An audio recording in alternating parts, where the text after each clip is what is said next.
Selamat pagi, saudara-saudara. Kita bertemu kembali dalam mata kuliah yang sama, yaitu Perencanaan Keuangan Profesional. Kali ini Bu Lili akan membawakan tema perencanaan pajak pribadi. Untuk memudahkan pembelajaran, di sini Bu Lili sudah menyiapkan 5 topik pembelajaran. Yang pertama adalah pajak penghasilan. Yang kedua, subjek pajak. Yang ketiga, objek pajak. Yang keempat, penghasilan kena pajak atau PKP. Dan yang terakhir, penghasilan tidak kena pajak atau PTKP. Mari kita lihat tujuan pembelajaran yang pertama, pajak penghasilan. By definition, yang dimaksud dengan pajak menurut Undang-Undang Nomor 28 Tahun 2007, pajak adalah iuran atau kontribusi terutang yang wajib dibayarkan oleh wajib pajak dan bersifat memaksa. Jadi memang sifatnya memaksa atau wajib. Kita lanjutkan. Apa itu pengertian pajak penghasilan? Di sini disebutkan bahwa pajak penghasilan atau kita kenal dengan PPh adalah jenis pajak yang dikenakan kepada wajib pajak orang pribadi atau wajib pajak badan atas penghasilan yang diterima dalam suatu masa maupun tahun pajak. Demikian definisi atau pengertian dari pajak penghasilan. Meskipun dalam pertemuan kali ini, Bu Lili akan fokus pada wajib pajak orang pribadi. Untuk itu, saudara-saudara, kita harus memahami apa itu yang disebut dengan nomor pokok wajib pajak atau NPWP. Seharusnya sebagian besar dari kita itu sudah mempunyai NPWP tentunya. Mari kita lihat bahwa secara efektif mulai 1 Januari 2001, wajib pajak orang pribadi yang menerima penghasilan di atas PTKP itu wajib hukumnya untuk mendaftarkan diri agar bisa mendapatkan NPWP. Prosesnya tidak sulit, saudara-saudara, jadi itu sangat mudah. Ya, tinggal kita mendaftarkan. Ada sebuah perkecualian untuk wanita yang menikah. Ketika wanita menikah itu memiliki perjanjian pemisahan harta dan penghasilan dengan suaminya, maka wanita tersebut harus memiliki NPWP sendiri. Jadi tidak bisa bergabung dengan NPWP suaminya. Itu semua tertulis di dalam pasal 2 Undang-Undang Nomor 16 Tahun 2000 dan Nomor 17 Tahun 2000. Ini bentuknya NPWP. Ya, Bu Lili tunjukkan supaya kita semua juga tahu ya. Inilah yang disebut kartu NPWP. Nanti itu akan dikirim secara langsung oleh kantor pelayanan pajak atau Ditjen Pajak. Ya, saudara-saudara, seperti itu bentuknya sama. Kita seluruh warga Indonesia itu pasti menerima yang sama. Kita lanjutkan, saudara, untuk pokok bahasan yang pertama ini, siapa yang disebut dengan wajib pajak? Wajib pajak itu ada 2, yaitu yang menjadi subjek pajak dan yang kedua adalah sebagai objek pajak. Kita masuk yang pertama dulu, yaitu subjek pajak.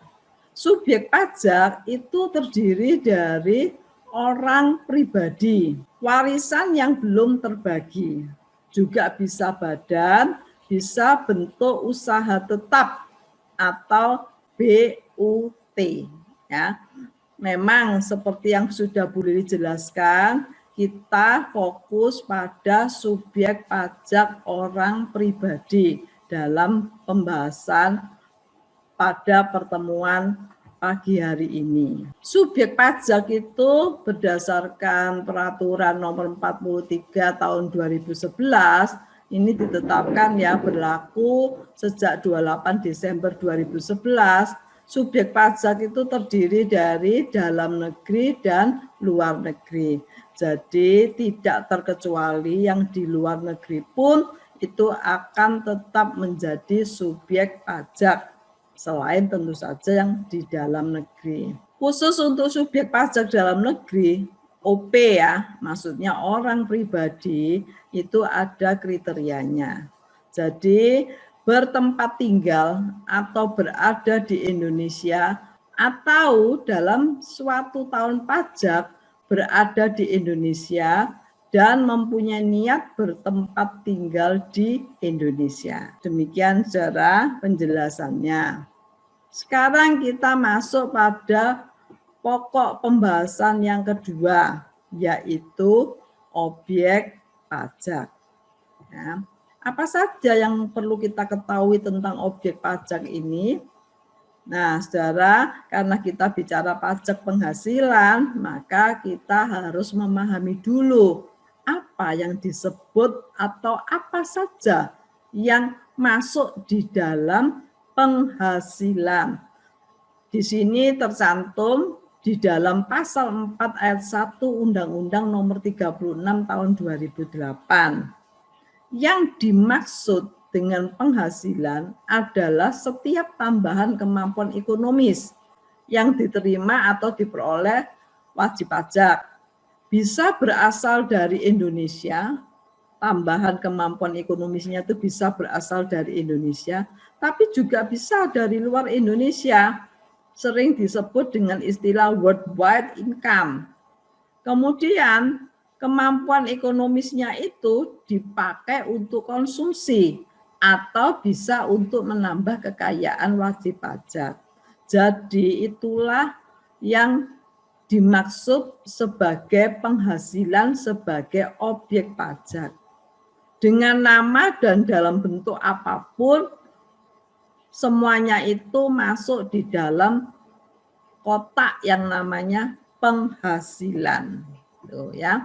Sekarang kita lihat di sini ya, berarti penghasilan itu menurut Undang-Undang Pajak Penghasilan ada dua macam tentu saja ya. Satu adalah objek pajak, yang kedua adalah bukan objek pajak. Kalau yang objek pajak ya wajib membayar pajak penghasilannya. Tapi kalau bukan objek pajak ya berarti dia dibebaskan dari PPh tersebut. Untuk yang objek pajak itu juga masih dibagi dua, yaitu yang final dan yang tidak final. Mari kita lihat penjelasan selanjutnya. Inilah saudara-saudara secara keseluruhan objek pajak yang disebut dengan PPh dan bersifat final. Jenisnya sudah ada di sini mulai dari bunga deposito, tabungan, bunga obligasi, penjualan saham di bursa efek, hadiah undian, bangunan yang diterima dalam rangka bangunan guna serah, pengalian hak atas tanah dan bangunan, honorarium beban APBN, dan seterusnya, sampai dengan dividen. Mari kita melihat jenis penghasilan ya saudara, dilihat dari penghasilan aktif dan penghasilan pasif. Untuk penghasilan aktif diperoleh dari dua sumber penghasilan. Yang pertama adalah penghasilan yang kita peroleh karena kita bekerja di sebuah perusahaan atau instansi. Berarti posisi kita adalah sebagai karyawan. Maka itu akan dikenakan PPh pasal 21.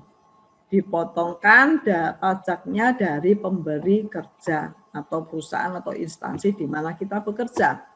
Yang kedua itu adalah penghasilan yang juga bisa diperoleh kalau kita melakukan kegiatan usaha atau pekerjaan bebas.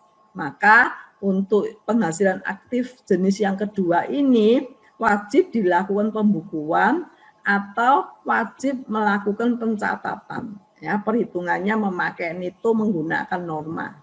Masih tentang penghasilan aktif itu juga perlu diketahui, saudara-saudara, jika suami dan istri itu akan dikenakan perhitungan pajaknya secara terpisah jika ya, saudara, satu suami istri itu telah hidup terpisah atau kedua telah dikehendaki oleh kedua belah pihak yaitu suami istri itu untuk adanya pemisahan harta dan penghasilan ya, jadi memang tidak campur harta tetapi dia suami istri tersebut menetapkan sebagai harta terpisah. Saat itu maka penghasilan suami istrinya itu akan dikenakan pajak terpisah juga ya. Ada di dalam pasal 8 ayat 2 Undang-Undang Nomor 36 tahun 2008. Dan yang kedua adalah penghasilan dari anak yang belum dewasa. Yang disebut belum dewasa itu artinya adalah belum menikah dan usianya di bawah 18 tahun. Itu akan digabungkan penghasilannya dengan penghasilan orang tuanya. Nah, kecuali tidak ada hubungan istimewa tentu akan dikenakan terpisah. Tapi kalau yang seperti ini itu bisa digabungkan. Itu diatur dalam pasal 8 ayat 4 Undang-Undang Nomor 36 tahun 2008. Selanjutnya kita akan masuk dalam pembahasan penghasilan pasif. Konsep penghasilan yang terkena PPh final adalah penghasilan tertentu pada pasal 4 ayat 2 di mana ini masuk PPh final atau PPh pasal 23/26. PPh yang telah dipotong tidak dapat diperhitungkan pada SPT tahunan. Maksudnya itu apa? Artinya tidak dapat dikreditkan lagi. Dan timbulnya biaya sehubungan dengan penghasilan yang telah terkena PPh final itu tidak boleh dibiayakan. Bahasa finance-nya itu disebut non-deductible.